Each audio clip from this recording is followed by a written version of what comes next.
Well, I really don't think we can get any more retro than this game, and it kind of like shows. But is it good retro or is it bad retro? Petal Crash is on the eShop right now for £7.69p or your equivalent regional wise. It's developed by Friend and Fairy and published by Galaxy Trail. But is it any good? Well, that's what I'm here to find out. And so I think we should get the elephant out of the room straight away, which is how to play. And I think maybe a bit of show and tell may help us on our way here, as it seems to be complicated, but not as complicated as it seems. And first up, I've picked the control system of quick swipe, which basically is push button and press in direction. There's also aim and release and 4 buttons, which seems overly complicated. And yeah, so let's move on. So let's select basics and let's have a look how to play the game. So as you can see, our little fairy friend is going to help us here. So you can move a block in any direction and it will travel until it hits another block or the wall. As you can see, as you're making moves, other blocks over time will appear and either block your way, or you can obviously use them to chain more reactions together and get more extra points.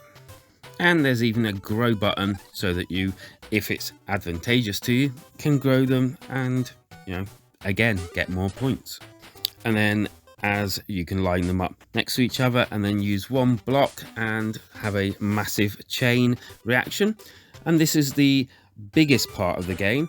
You can knock one into another, and if it's surrounded by others, it will then push the others in other directions, leading to different combos that you can actually achieve. And then if you're too slow, or the person that you're against manages to throw enough blocks over to you and your whole screen fills up with blocks, then it's game over for you and you lose.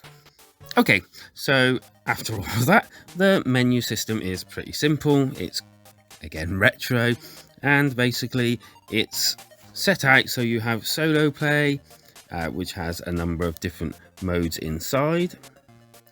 Then you have versus mode, which you can go against you and the computer, or you and another person.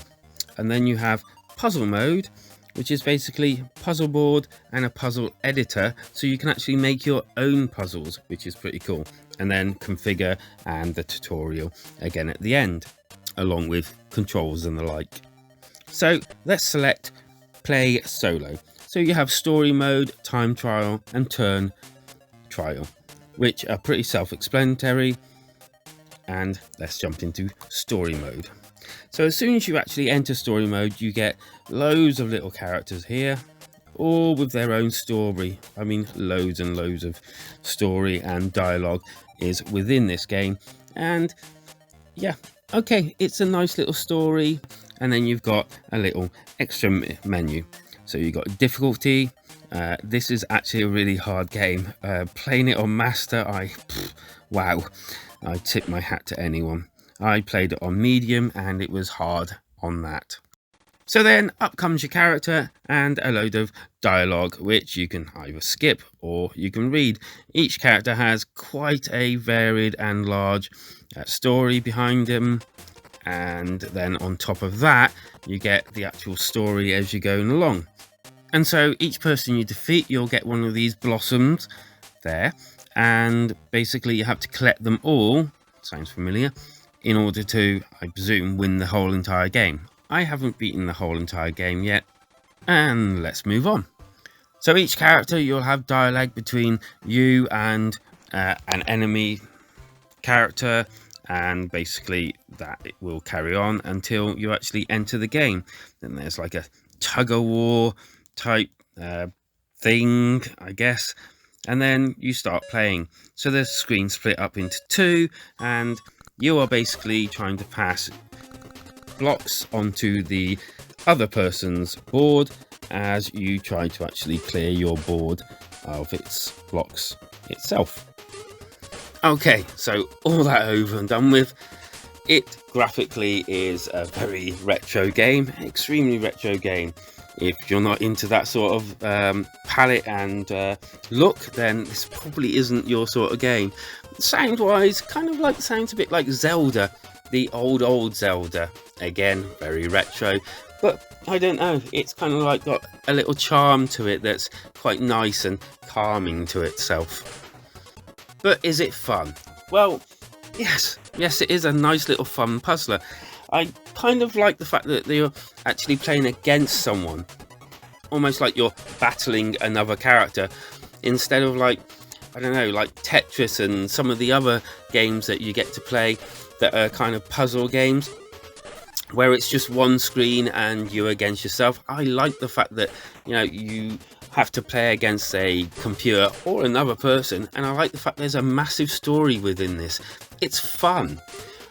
And so I score games on a 1 to 5 scale, and I'm gonna rate Petal Crash as a 3 out of 5.